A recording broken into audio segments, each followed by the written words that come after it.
जय हिंद साथियों, आज की इस वीडियो में आप सभी का स्वागत करता हूं। आज हम करेंगे यूपी होमगार्ड के टॉप 100 एमसीक्यूज जो कि होने वाली परीक्षा के लिए बेहद इंपॉर्टेंट है। तो वीडियो को बिल्कुल ही ध्यान से देखिएगा। आपका पहला सवाल है, भारतीय संविधान की प्रस्तावना में समाजवादी और धर्मनिरपेक्ष शब्द जो है यह किस संशोधन द्वारा जोड़े गए थे? तो आप लोग कमेंट करके बताइए, जो समाजवादी शब्द है और धर्मनिरपेक्ष शब्द है, इन दोनों शब्दों को किस संविधान के संशोधन के द्वारा जो है जोड़ा गया था संविधान में? तो आपका बिल्कुल राइट आंसर होगा ऑप्शन ए, 42वां संविधान संशोधन। चलिए नेक्स्ट क्वेश्चन देखते हैं, जो कि आपका गंगा नदी भारत में सर्वाधिक प्रवाह किस राज्य में है? जो गंगा नदी है इसका भारत में सर्वाधिक प्रवाह किस राज्य में है, यानी ज़्यादातर हिस्सा जो है वह किस प्रदेश में है या किस राज्य में है? तो आपका बिल्कुल राइट आंसर हो जाएगा, ये आपका उत्तर प्रदेश में अधिकतर इसका हिस्सा जो है। चलिए अगला प्रश्न है आपका कि भारत में हरित क्रांति के प्रथम चरण का जो मुख्य फोकस बिंदु है वह किस फसल पर था? तो कौन सा फसल जो है मुख्य बिंदु में रहा था? तो आपका बिल्कुल राइट आंसर हो जाएगा ऑप्शन ए, गेहूं। क्या गेहूं? ऑप्शन ए आपका सही जवाब होगा। चलिए अगला प्रश्न है आपका, ऑपरेशन ब्लू स्टार क्या है? ऑपरेशन ब्लू स्टार किस वर्ष संचालित किया गया था, यानी किस वर्ष शुरू किया गया था? तो ऑपरेशन ब्लू स्टार जो है साथियों, ये आपका वर्ष 1984 में, कब? वर्ष 1984 में शुरू किया गया। ऑप्शन बी आपका सही जवाब होगा। चलिए अगला प्रश्न है आपका कि भारतीय संविधान का कौन सा अनुच्छेद राष्ट्रपति के अध्यादेश जारी करने से संबंधित है? तो कौन सा अनुच्छेद है भारतीय संविधान का जो राष्ट्रपति के द्वारा अध्यादेश जारी किए जाने से संबंधित है? तो आपका बिल्कुल राइट आंसर हो जाएगा आर्टिकल 123। कौन सा? आर्टिकल 123। चलिए अगला प्रश्न है, उत्तर प्रदेश में सर्वाधिक चूना पत्थर क्या है? सर्वाधिक चूना पत्थर भंडार जो है वह किस जिले में पाए जाते हैं? तो आप लोग बताइएगा। आपका बिल्कुल राइट आंसर हो जाएगा कौन सा? ऑप्शन बी साथियों। कौन सा? ऑप्शन बी, यानी सोनभद्र, सॉरी क्या है? सोनभद्र। सोनभद्र में सर्वाधिक चूना पत्थर का भंडार जो है पाया जाता है उत्तर प्रदेश में। चलिए अगला प्रश्न है आपका, कृषि लागत एवं मूल्य आयोग, जिसको हम CACP बोलते हैं, यह किस मंत्रालय के अंतर्गत कार्य करता है? तो CACP जो होता है, कृषि लागत एवं मूल्य आयोग साथियों, यह आपका किसके अंतर्गत कार्य करता है? तो यह कृषि एवं क्या? कृषि एवं किसान कल्याण मंत्रालय के अंतर्गत कार्य करेगा। चलिए अगला प्रश्न देखते हैं, मानवाधिकारों की सार्वभौमिक घोषणा यह किस वर्ष अपनाई गई थी? तो आप लोग कमेंट करके बताइए कि मानवाधिकारों की जो सार्वभौमिक घोषणा थी यह किस वर्ष अपनाई गई? तो बिल्कुल राइट आंसर होगा आपका, यह 1948 में। कब साथियों? 1948 में अपनाई गई थी। चलिए अगला प्रश्न है आपका, भारत का पहला परमाणु परीक्षण किस स्थान पर हुआ था? तो भारत का जो पहला परमाणु परीक्षण था साथियों, ये आपका कहाँ पे हुआ था? पोखरण में हुआ था। कहाँ पे? पोखरण में हुआ था। ऑप्शन ए पोखरण आपका सही जवाब होगा यहाँ पे। चलिए आपका अगला प्रश्न है, उत्तर प्रदेश का कौन सा मेला यूनेस्को की अमूर्त सांस्कृतिक धरोहर सूची में शामिल है? तो अमूर्त क्या है? यूनेस्को की अमूर्त सांस्कृतिक धरोहर में शामिल जो मेला है आपका, कौन सा हो जाएगा? तो आपका हो जाएगा कुंभ मेला। कौन सा साथियों? Kumbh Mela. Option B will be the right answer, जो कि प्रत्येक 12 वर्षों में लगता है। कितने? प्रत्येक 12 वर्षों में लगता है। और कहाँ पे लगता है? यह प्रयागराज में लगता है। कहाँ साथियों? प्रयागराज में लगता है। प्रयागराज में लगता है, जिसका पुराना नाम क्या था? इलाहाबाद। ठीक है, यानी संगम भी बोला जाता है, यहाँ पे लगता था संगम पे मेला। ठीक है, चलिए अगला प्रश्न है, भारतीय संसद का संयुक्त अधिवेशन यह किसके द्वारा बुलाया जाता है? तो भारतीय संसद क्या है साथियों? भारतीय संसद का जो संयुक्त अधिवेशन होता है यह आपका राष्ट्रपति के द्वारा, किसके द्वारा? राष्ट्रपति के द्वारा जो है बुलाया जाता है। चलिए आगे देखते हैं, जो कि है आपका प्रश्न क्या है, बायोस्फीयर रिजर्व की अवधारणा किस संगठन द्वारा दी गई? तो बायोस्फीयर रिजर्व जो है इसकी अवधारणा साथियों आपका यह यूनेस्को के द्वारा दिया गया। किसके द्वारा? यूनेस्को के द्वारा। यूनेस्को। ऑप्शन बी आपका बिल्कुल राइट हो जाएगा। चलिए आपका अगला प्रश्न है, भारत में मुद्रास्फीति मापने का प्रमुख सूचकांक कौन सा है? तो मुद्रास्फीति साथियों का अर्थ होता है कि मूल्यों में वृद्धि। क्या? मूल्य में वृद्धि। क्या है साथियों? मूल्यों में वृद्धि को हम क्या बोलते हैं? मुद्रास्फीति बोलते हैं। और इसका जो मापने का मुख्य प्रमुख सूचकांक है, आप लोग कमेंट करके बताइएगा क्या होगा। तो इसका जो राइट आंसर होगा वो हो जाएगा CPI। क्या हो जाएगा? CPI। Option B is the right answer. ठीक है, चलिए अगला प्रश्न है आपका, दीनदयाल उपाध्याय ग्राम ज्योति योजना। ठीक है साथियों, योजना से बहुत सारे प्रश्न बनते हैं आपके यूपी होमगार्ड में और यूपी पुलिस कांस्टेबल में भी। तो यदि आप दोनों भी तैयारी कर रहे हैं तो यह इंपॉर्टेंट प्रश्न बन सकता है, क्योंकि यह जो करंट के सारी योजनाओं की बात की जा रही है। ठीक है, तो दीनदयाल उपाध्याय ग्राम ज्योति योजना का मुख्य उद्देश्य क्या है साथियों? आप लोग कमेंट करके बताइएगा। तो इसका जो बिल्कुल राइट आंसर होगा वो हो जाएगा ग्रामीण विद्युतीकरण। क्या है? ग्रामीण विद्युतीकरण, यानी कि गाँव में जो है बिजली को पहुंचाना। ठीक है, चलिए अगला प्रश्न है आपका, उत्तर प्रदेश में ताज ट्रेपेजियम जोन किस प्रदूषण से संबंधित है? तो ये जो ताज ट्रेपेजियम जोन है साथियों, ये आपका किस प्रदूषण से संबंधित है? तो आपका बिल्कुल राइट आंसर जो है कमेंट करके बताइए। तो बिल्कुल राइट आंसर आपका हो जाएगा वायु प्रदूषण। क्या साथियों? वायु प्रदूषण से संबंधित है आपका कौन सा? ताज ट्रेपेजियम जोन। ठीक है, चलिए अगला प्रश्न देखते हैं आपका। गुट निरपेक्ष आंदोलन, क्या है? गुट निरपेक्ष आंदोलन का प्रथम सम्मेलन कहाँ हुआ था? तो गुट निरपेक्ष आंदोलन का प्रथम सम्मेलन जो है साथियों, यह आपका कहाँ पे हुआ था? यह बेलग्रेड में हुआ था। कहाँ पे? बेलग्रेड में हुआ था। ऑप्शन ए आपका यहाँ पे सही जवाब हो जाएगा। चलिए आपका अगला प्रश्न है, प्लासी का युद्ध किस वर्ष हुआ था? ठीक है, तो प्लासी का जो युद्ध है साथियों, यह आपका सन 1757 में, कब? सन 1757 में हुआ था। चलिए अगला प्रश्न है आपका, जैव विविधता हॉटस्पॉट, क्या है? जैव विविधता हॉटस्पॉट की अवधारणा किस वैज्ञानिक से जुड़ी है? ठीक है, तो किस वैज्ञानिक से जुड़ी है साथियों? तो आपका बिल्कुल राइट आंसर हो जाएगा नॉर्मन मायर्स। क्या है? Norman Myers. ऑप्शन बी आपका बिल्कुल सही जवाब होगा। चलिए आपका अगला प्रश्न है साथियों, उत्तर प्रदेश में सर्वाधिक गन्ना उत्पादन वाला जिला कौन सा है? तो आप लोग कमेंट करके बताइए, उत्तर प्रदेश में सर्वाधिक गन्ना उत्पादन वाला जिला कौन सा है? तो गन्ने के मामले में सबसे आगे है साथियों आपका लखीमपुर खीरी। कौन सा? लखीमपुर खीरी, जहाँ पे दुधवा नेशनल पार्क भी स्थित है। ठीक है, चलिए अगला प्रश्न है आपका कि भारतीय संविधान की 7वीं अनुसूची किससे संबंधित है? तो भारत की जो 7वीं अनुसूची है साथियों, क्या है? 7वीं अनुसूची जो है यह आपका किससे संबंधित हो जाएगा? तो आपका बिल्कुल राइट आंसर हो जाएगा साथियों, यह संघ एवं, क्या है? संघ एवं राज्य एवं संघ में शक्तियों के विभाजन से, किसमें? संघ एवं राज्य में शक्तियों के विभाजन से संबंधित है। ऑप्शन बी आपका सही जवाब हो जाएगा।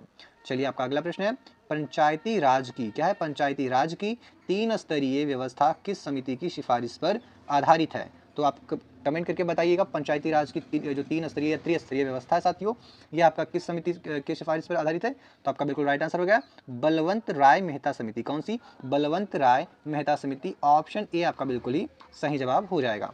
चलिए आपका अगला प्रश्न साथियों, क्या है? भारत का सबसे बड़ा कोयला क्षेत्र कौन सा है? आप लोग कमेंट करके बताइएगा कि भारत का सबसे बड़ा कोयला क्षेत्र कौन सा है? तो आपका बिल्कुल राइट आंसर होगा, कौन सा हो जाएगा? झरिया। कौन सा साथियों? झरिया। ऑप्शन बी आपका बिल्कुल राइट आंसर हो जाएगा। चलिए आपका अगला प्रश्न है कि राष्ट्रीय मानवाधिकार आयोग की स्थापना किस वर्ष हुई थी?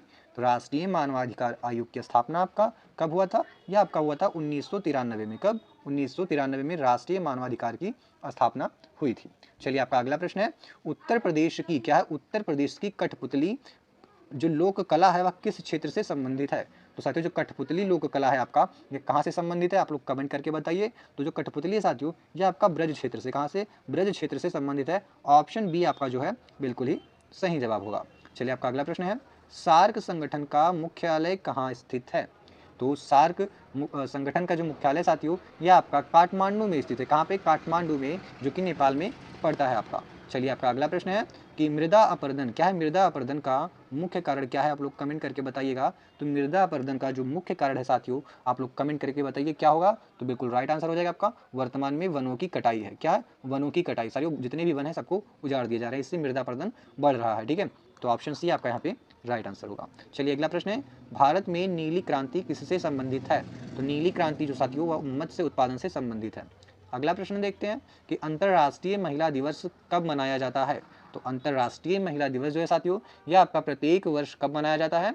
तो बिल्कुल राइट आंसर दिया आपने 8 मार्च। कब? 8 मार्च। ऑप्शन बी आपका बिल्कुल राइट आंसर हो जाएगा। चलिए अगला प्रश्न है, उत्तर प्रदेश का पहला विश्वविद्यालय कौन सा है?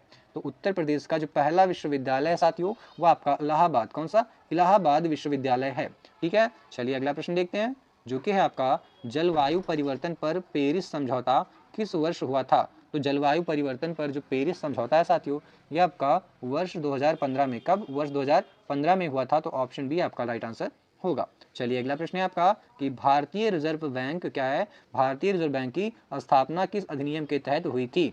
तो भारतीय रिजर्व बैंक की स्थापना जो है साथियों, यह आपका आरबीआई एक्ट, क्या है? आरबीआई एक्ट 1934 यानी कि आरबीआई अधिनियम 1934 के द्वारा हुई थी।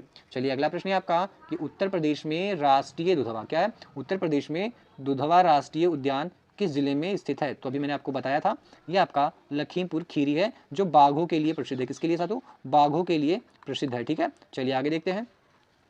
अगला प्रश्न है आपका कि भारत छोड़ो आंदोलन का नारा जो है वह किसने दिया था? तो भारत छोड़ो आंदोलन का जो नारा है साथियों, ये आपका महात्मा गांधी जी के द्वारा, किसके द्वारा? महात्मा गांधी जी के द्वारा जो है दिया गया था। ठीक है, चलिए बढ़ते हैं आपके अगले प्रश्न पे, जो कि हो जाएगा साथियों आपका मौद्रिक नीति समिति। क्या है? मौद्रिक नीति समिति में कुल कितने सदस्य होते हैं? तो मौद्रिक नीति समिति में साथियों सदस्यों की कुल संख्या जो है वह 6 होती है। कितनी? 6 होती है। अगला प्रश्न है आपका ओजोन परत मुख्यतः किस गैस से बनी होती है? तो आप लोग कमेंट करके बताइएगा कि ओजोन परत जो है साथियों वह मुख्यतः किससे बनी होती है? तो आपका बिल्कुल राइट आंसर हो जाएगा किससे? कमेंट करके बताइए। तो बिल्कुल राइट आंसर हो जाएगा यह O3 से बने होता है। किससे? O3 से बना होता है। चलिए अगला प्रश्न है उत्तर प्रदेश का राज्य वृक्ष कौन सा है? तो उत्तर प्रदेश का जो राज्य वृक्ष है साथियों वह अशोक होता है। कौन सा? अशोक होता है, जो कि एक सदाबहार वृक्ष है। अगला है आपका विश्व व्यापार संगठन की स्थापना कब हुई थी? यानी WTO वर्ल्ड ट्रेड ऑर्गेनाइजेशन, ठीक है, WTO की स्थापना कब हुई थी? तो साथियों WTO की स्थापना जो है विश्व व्यापार संगठन की स्थापना 1995 में। कब? 1995 में हुई थी। चलिए अगला प्रश्न है आपका जलियांवाला बाग हत्याकांड किस शहर में हुआ? तो जलियांवाला बाग हत्याकांड जो है साथियों यह आपका कहाँ पे हुआ था? अमृतसर में। कहाँ पे? अमृतसर में हुआ था। ऑप्शन बी आपका बिल्कुल राइट आंसर हो जाएगा, अमृतसर। चलिए आपका अगला प्रश्न है भारत का सबसे लंबा राष्ट्रीय राजमार्ग कौन सा है? तो भारत का जो सबसे लंबा राष्ट्रीय राजमार्ग है साथियों वह आपका हो जाएगा NH44। कौन सा? NH44। कौन सा? NH44, जो जम्मू एवं कश्मीर को कन्याकुमारी से जोड़ती है। अगला प्रश्न है आपका कृषि ऋण माफी। क्या है? कृषि ऋण माफी योजना किस क्षेत्र से संबंधित है? तो कृषि ऋण माफी योजना जो है साथियों यह आपका किसान कल्याण से संबंधित है। किससे है? किसान कल्याण से संबंधित है। अगला प्रश्न है आपका स्वच्छ भारत मिशन का प्रारंभ किस वर्ष हुआ? तो स्वच्छ भारत मिशन का जो प्रारंभ है साथियों वर्ष 2014 में। कब? वर्ष 2014 में हुआ था। भारतीय राष्ट्रीय कांग्रेस की स्थापना कहाँ हुई थी? तो भारतीय राष्ट्रीय कांग्रेस की स्थापना जो है साथियों यह बंबई में हुआ था। कहाँ पे? बंबई में। और इसका जो पहला अधिवेशन जो है यह बंबई में ही हुआ था। ठीक है, भारतीय राष्ट्रीय कांग्रेस की जो प्रथम अधिवेशन हुआ था वह बंबई में हुआ था। ठीक है, चलिए अगला प्रश्न है कब हुआ था? सन 1885 में। कब? सन 1885 में हुआ था इसकी स्थापना। ठीक है, कहाँ पे? बंबई में। चलिए अगला प्रश्न है आपका उत्तर प्रदेश में सोन नदी किसकी सहायक नदी है? तो उत्तर प्रदेश में जो सोन नदी है साथियों आपका यह किसकी सहायक नदी है? तो यह गंगा नदी की सहायक नदी है। किसकी? गंगा नदी की। चलिए आगे देखते हैं। और अगला प्रश्न है आपका परमाणु ऊर्जा आयोग के प्रथम अध्यक्ष कौन थे? तो परमाणु ऊर्जा आयोग के जो प्रथम अध्यक्ष रहे साथियों वो आपके हो जाएंगे होमी जहांगीर भाभा। क्या है? Homi Bhabha. Option A is the right answer. ठीक है, चलिए अगला प्रश्न देखते हैं आपका राष्ट्रीय आपदा प्रबंधन प्राधिकरण का अध्यक्ष कौन होता है? तो राष्ट्रीय आपदा प्रबंधन प्राधिकरण का जो अध्यक्ष होते हैं साथियों वह आपके प्रधानमंत्री होते हैं। कौन? प्रधानमंत्री। चलिए अगला प्रश्न है आपका पंचशील समझौता किन दो देशों के बीच हुआ था? तो साथियों जो पंचशील समझौता था आपका यह आपका भारत और चीन के बीच हुआ था। किसके? भारत और चीन के बीच में हुआ था। अगला प्रश्न है कावेरी नदी किस सागर में गिरती है? तो जो कावेरी नदी है साथियों आपका यह किस नदी किस सागर में गिरती है? तो ये आपका बंगाल की खाड़ी में। कहाँ पे? बंगाल की खाड़ी में गिरती है। चलिए अगला प्रश्न है आपका कि भारत रत्न पुरस्कार की स्थापना कब हुई थी? तो भारत रत्न पुरस्कार की स्थापना साथियों यह आपका वर्ष 1954 में। कब? वर्ष 1954 में हुई थी। चलिए आगे देखते हैं डिजिटल इंडिया कार्यक्रम का उद्देश्य क्या है? तो डिजिटल इंडिया कार्यक्रम का जो उद्देश्य साथियों वह आपका क्या होगा? वह होगा डिजिटल अवसंरचना को बढ़ावा देना। क्या है? डिजिटल अवसंरचना को बढ़ावा देना। अगला प्रश्न है आपका उत्तर प्रदेश का राज्य पक्षी कौन सा है? तो उत्तर प्रदेश का जो राज्य पक्षी है साथियों वह सारस हो जाएगा, जिसे क्रेन या क्रॉन्च भी बोलते हैं। चलिए अगला प्रश्न है भारतीय संविधान का कौन सा अनुच्छेद राज्यों में वित्तीय आपातकाल से संबंधित है? यानी कि राज्यों में जो है वित्तीय यानी इकोनॉमिक आपातकाल से संबंधित है। तो आपका बिल्कुल राइट आंसर हो जाएगा आर्टिकल 360 यानी कि अनुच्छेद 360। चलिए अगला प्रश्न है आपका उत्तर प्रदेश में रिहंद बांध किस नदी पर बनाया गया है? तो उत्तर प्रदेश में साथियों जो रिहंद बांध है आपका यह किस नदी पे बनाया गया है? तो आपका रिहंद नदी पे बनाया गया है। किस पे? रिहंद नदी पे। चलिए आपका अगला प्रश्न है भारतीय राष्ट्रीय आंदोलन के दौरान जो स्वराज पार्टी है इसकी स्थापना किसने की थी साथियों? तो स्वराज पार्टी की जो स्थापना है यह किसके दौरान की गई थी? भारतीय राष्ट्रीय आंदोलन के दौरान की गई थी। और किसने की थी? आप लोग कमेंट करके बताइए। तो बिल्कुल राइट आंसर आप देगा आपने कौन किसने? CR दास ने और मोतीलाल नेहरू ने, यानी इन दोनों लोगों ने मिलकर ही इस पार्टी की स्थापना किया था। चलिए अगला प्रश्न देखते हैं जो कि आपका भारत में राज्य सूची में कुल विषयों की संख्या कितनी है? तो भारत में जो राज्य सूची की विषयों की संख्या साथियों, यह आपका कितनी हो जाएगी? 61 हो जाएगी। कितनी? 61 हो जाएगी। तो ऑप्शन बी आपका 61 बिल्कुल सही जवाब हो जाएगा। चलिए आपका अगला प्रश्न है, थर्मल न्यूट्रॉन रिएक्टर में जो मॉडरेटर के रूप में किसका प्रयोग होता है? तो थर्मल न्यूट्रॉन रिएक्टर में साथियों आपका किसका उपयोग होता है? आप लोग कमेंट करके बताइएगा। तो ग्रेफाइट या भारी जल का, किसका? ग्रेफाइट या भारी जल का यूज होता है। तो ऑप्शन ए आपका बिल्कुल ही सही जवाब होगा। चलिए आपका अगला प्रश्न है, उत्तर प्रदेश में नवाब वाजिद अली शाह प्राणी उद्यान किस शहर में स्थित है? उत्तर प्रदेश में बात की गई है। नवाब वाजिद अली शाह प्राणी उद्यान किस शहर में स्थित है साथियों? तो यह आपका लखनऊ में स्थित है। कहाँ पे है? लखनऊ में। चलिए अगला प्रश्न है आपका, भारतीय योजना आयोग क्या है? भारतीय योजना आयोग को किस वर्ष समाप्त कर नीति आयोग, क्या है? नीति आयोग जो है बनाया गया। तो नीति आयोग का जो गठन है साथियों, यह आपका वर्ष 2015 में किया गया था। इसने योजना आयोग यानी भारतीय योजना आयोग की जो है जगह ले ली थी, इसको समाप्त कर दिया था और खुद आ गई। ठीक है, चलिए अगला प्रश्न है, क्या है? मॉन्ट्रियल प्रोटोकॉल किस पर्यावरणीय समस्या से संबंधित है? तो मॉन्ट्रियल प्रोटोकॉल जो है साथियों, यह आपका किससे? ओजोन परत क्षय से। किससे? ओजोन परत क्षय से संबंधित है मॉन्ट्रियल प्रोटोकॉल। ठीक है, चलिए अगले देखते हैं। अगला प्रश्न है आपका, सांडर्स वध की घटना किस क्रांतिकारी से संबंधित है? तो सांडर्स की गोली मार के हत्या साथियों किसने की थी? तो आपका बिल्कुल राइट आंसर हो जाएगा भगत सिंह ने। किसने? भगत सिंह ने, और इनके साथी भी उसमें शामिल थे। ठीक है, चलिए आगे देखते हैं कि उत्तर प्रदेश में भोजपुर मंदिर शैली के अवशेष किस क्षेत्र में मिलते हैं? तो उत्तर प्रदेश में जो भोजपुर मंदिर शैली है साथियों, इसके जो अवशेष हैं वह किस क्षेत्र से मिलते हैं उत्तर प्रदेश के? तो आपका जो बिल्कुल राइट आंसर होगा साथियों, वह हो जाएगा आपका कौन सा? मिर्जापुर और सोनभद्र। कौन सा? मिर्जापुर और सोनभद्र। ऑप्शन ए आपका बिल्कुल ही सही जवाब होगा। चलिए आपका अगला प्रश्न है, भारतीय संविधान का कौन सा भाग मौलिक कर्तव्यों से संबंधित है?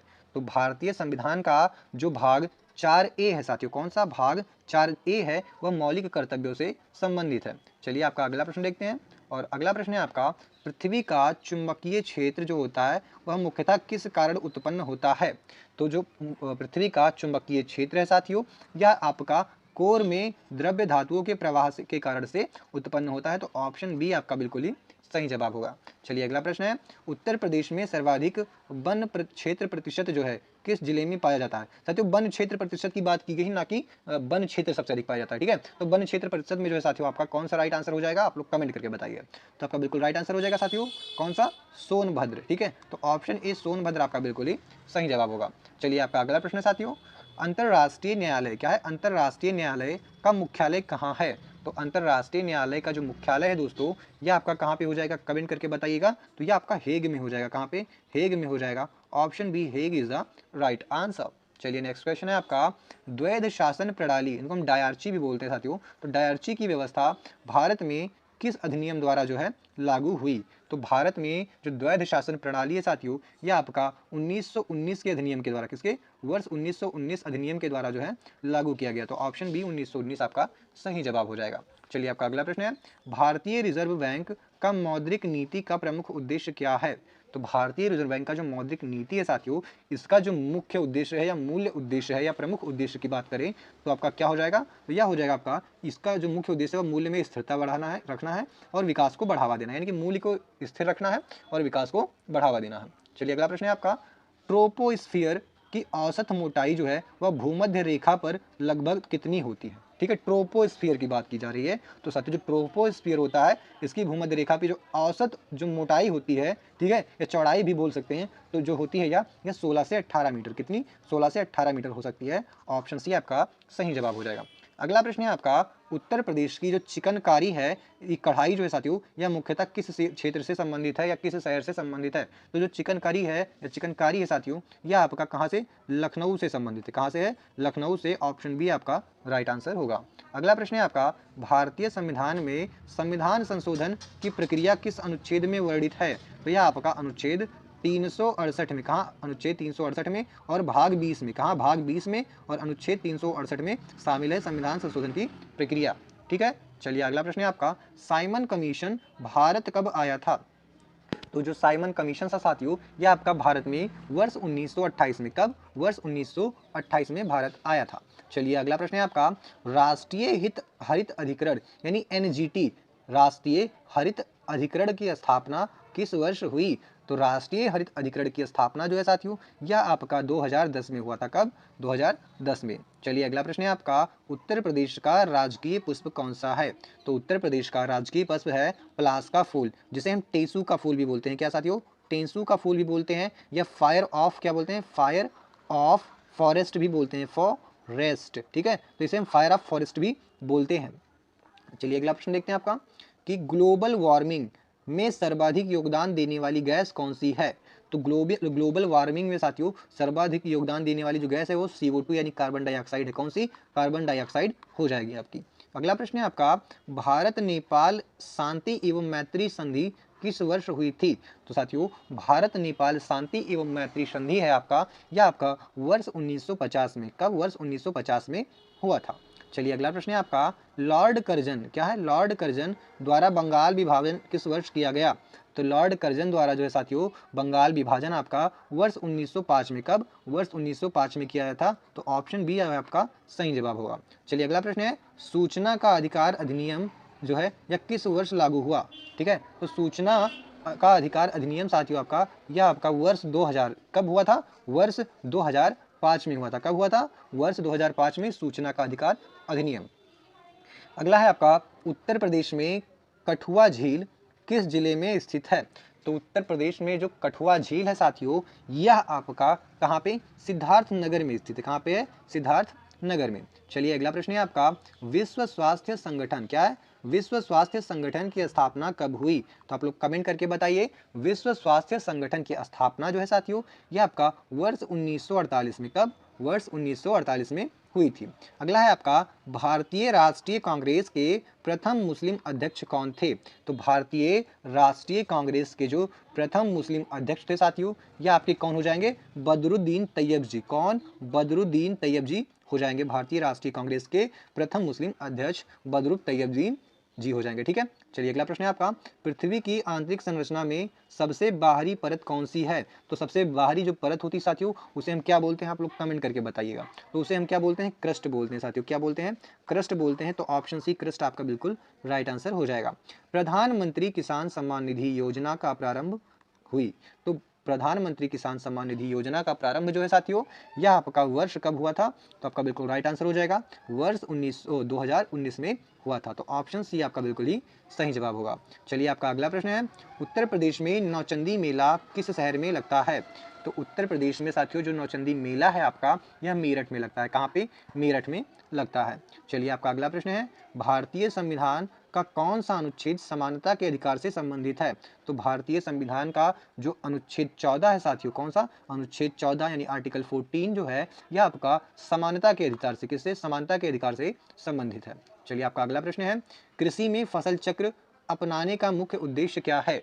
तो कृषि में जो फसल चक्र होती है उसको अपनाने का जो मुख्य कार्य साथियों वह है मृदा उर्वरता को बनाए रखना। ठीक है, मृदा उर्वरता को बनाए रखना। चलिए अगला प्रश्न देखते हैं साथियों जो कि है आपका, अंतरराष्ट्रीय श्रम संगठन, क्या है? अंतरराष्ट्रीय श्रम संगठन का मुख्यालय कहाँ है? तो अंतरराष्ट्रीय श्रम संगठन का जो मुख्यालय है दोस्तों यह आपका हो जाएगा कहाँ पे? आप लोग कमेंट करिए पहले। तो आपका बिल्कुल राइट आंसर होगा कहाँ पे? जिनेवा में। कहाँ पे? जिनेवा में। ऑप्शन ए आपका बिल्कुल ही सही जवाब होगा। चलिए अगला प्रश्न है साथियों आपका, चंपारण सत्याग्रह किस वर्ष हुआ था? तो चंपारण सत्याग्रह जो है साथियों यह आपका वर्ष 1917 में। कब? वर्ष 1917 में हुआ था। चलिए आपका अगला प्रश्न है, उत्तर प्रदेश का राजकीय पशु कौन सा है? तो उत्तर प्रदेश का जो राजकीय पशु है साथियों वह आपका हो जाएगा बारहसिंघा। कौन सा? बारहसिंघा। अगला प्रश्न है आपका, विश्व पर्यावरण दिवस, क्या है साथियों? विश्व पर्यावरण दिवस जो है यह कब मनाया जाता है? आप लोग कमेंट करके बताइएगा।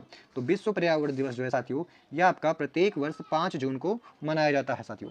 चलिए अगला प्रश्न है आपका कि भारत चीन, क्या है? भारत चीन युद्ध जो है यह किस वर्ष हुआ? तो भारत चीन युद्ध जो है साथियों यह आपका वर्ष 1962 में हुआ था। कहाँ पे? वर्ष 1962 में हुआ था। अगला प्रश्न है आपका, भारतीय संसद के उच्च सदन को क्या कहा जाता है? तो उच्च सदन को हम क्या बोलते हैं साथियों? तो उच्च सदन को बोलते हैं राज्यसभा, जिसके सदस्यों का आम कार्यकाल जो होता है साथियों वह 6 वर्षों का होता है। कितने? 6 वर्षों का। और जो भारतीय संसद का जो निचला सदन होता है उसे हम बोलते हैं लोकसभा। क्या बोलते हैं साथियों? लोकसभा बोलते हैं। और इनके सदस्यों का जो कार्यकाल होता है वह कितना होता है? वह होता है आपका कितना साथियों? 5 वर्ष होता है। कितना? 5 वर्ष। ठीक है, चलिए आगे देखते हैं। और अगला प्रश्न है आपका, ग्लोबल हंगर इंडेक्स किस क्षेत्र से संबंधित है?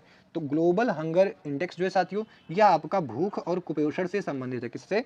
भूख और कुपोषण से संबंधित है। चलिए अगला प्रश्न देखते हैं, जो कि है आपका उत्तर प्रदेश की रामनगर रामलीला। क्या है? रामनगर रामलीला किस शहर से संबंधित है? तो रामनगर रामलीला जो है साथियों आपका, यह कहाँ से संबंधित है? यह वाराणसी से संबंधित है। कहाँ से है? वाराणसी से संबंधित है। चलिए अगला प्रश्न है आपका, भारतीय संविधान का संरक्षक कौन माना जाता है? तो भारतीय संविधान का जो संरक्षक है साथियों, वह सर्वोच्च न्यायालय को माना जाता है। किसको? सर्वोच्च न्यायालय को माना जाता है। चलिए अगला प्रश्न है आपका, पवन ऊर्जा साथियों उत्पादन में भारत का अग्रणी राज्य कौन सा है? तो पवन ऊर्जा उत्पादन में भारत का अग्रणी राज्य हो जाएगा कौन सा? आप लोग कमेंट करके बताइए। तो बिल्कुल राइट आंसर होगा आपका तमिलनाडु। कौन सा? तमिलनाडु। ऑप्शन बी आपका बिल्कुल राइट आंसर हो जाएगा। चलिए अगला प्रश्न है आपका, राष्ट्रीय आय की गणना का कौन सा तरीका उत्पादन विधि कहलाता है? तो कौन सा तरीका जो है साथियों, वह उत्पादन विधि कहलाता है? तो उत्पादन विधि में क्या होता है, आप लोग कमेंट करके बताइएगा। तो आपका बिल्कुल राइट आंसर होगा मूल्य वर्धन विधि के द्वारा। किसके द्वारा? मूल्य वर्धन विधि के द्वारा। ऑप्शन सी आपका बिल्कुल राइट आंसर होगा यहाँ पे। चलिए आपका अगला प्रश्न है, भारत में पंचवर्षीय योजना की अवधारणा किस प्रदेश से प्रेरित है? तो पंचवर्षीय योजना की अवधारणा जो है साथियों, यह आपका किससे संबंधित है? तो आपका बिल्कुल राइट आंसर होगा यह सोवियत संघ से। कहाँ से? सोवियत संघ से, जिसको वर्तमान में रशिया बोलते हैं। क्या बोलते हैं? RUSSIA, रशिया यानी रूस। ठीक है, चलिए आगे देखते हैं। अगला प्रश्न जो कि है आपका कौन सा है कि जलवायु परिवर्तन पर, क्या है? जलवायु परिवर्तन पर IPCC का मुख्यालय कहाँ है? तो जलवायु परिवर्तन पर IPCC का जो मुख्यालय है साथियों, यह आपका कहाँ पे हो जाएगा? यह आपका हो जाएगा कहाँ पे? जिनेवा में। कहाँ पे? जिनेवा में। ऑप्शन ए आपका बिल्कुल राइट आंसर हो जाएगा। चलिए आपका अगला प्रश्न देखते हैं। अगला प्रश्न है आपका, उत्तर प्रदेश में देवा मेला किस संत की स्मृति में आयोजित होता है? तो जो देवा मेला है साथियों, यह आपका उत्तर प्रदेश में यह जो होता है, यह वारिस, क्या है? वारिस अली शाह जी की जो है स्मृति में किया जाता है देवा मेला। किसके? वारिस अली शाह। BBIP क्वेश्चन है साथियों। चलिए अगला प्रश्न है आपका कि भारतीय चुनाव आयोग का गठन किस अनुच्छेद के तहत हुआ था? तो भारतीय चुनाव आयोग का जो गठन है साथियों, यह कौन से अनुच्छेद के तहत हुआ? तो आपका बिल्कुल राइट आंसर होगा अनुच्छेद 324 के तहत। किसके द्वारा? अनुच्छेद 324 के तहत जो है साथियों चुनाव आयोग का गठन किया गया था। चलिए अगला और आखिरी प्रश्न है आपका, सौर मंडल का सबसे बड़ा ग्रह कौन सा है? तो सौर मंडल का जो सबसे बड़ा ग्रह है साथियों, वो आपका हो जाएगा बृहस्पति। कौन सा हो जाएगा? बृहस्पति हो जाएगा। ऑप्शन बी बृहस्पति आपका बिल्कुल ही सही जवाब होगा। तो इसी प्रश्न के साथ साथियों यह वीडियो यहीं पे समाप्त होती है। आप लोग कमेंट करके बताइएगा कि आपने 100 में से कितने प्रश्न जो है वो सही किए हैं। ठीक है, अपना स्कोर कमेंट करके बताइए। ठीक है, और हाँ, ऐसे ही इंटरेस्टिंग वीडियोस चाहिए इंपॉर्टेंट क्वेश्चंस के, तो आप लोग हमारे चैनल को सब्सक्राइब करिएगा, वीडियो को लाइक करें और वीडियो को अपने दोस्तों के साथ में शेयर भी करें। ठीक है, इससे हमें मोटिवेशन मिलता है। तो अंत तक बने रहने के लिए धन्यवाद। मिलते हैं नेक्स्ट वीडियो में। जय हिंद दोस्तों।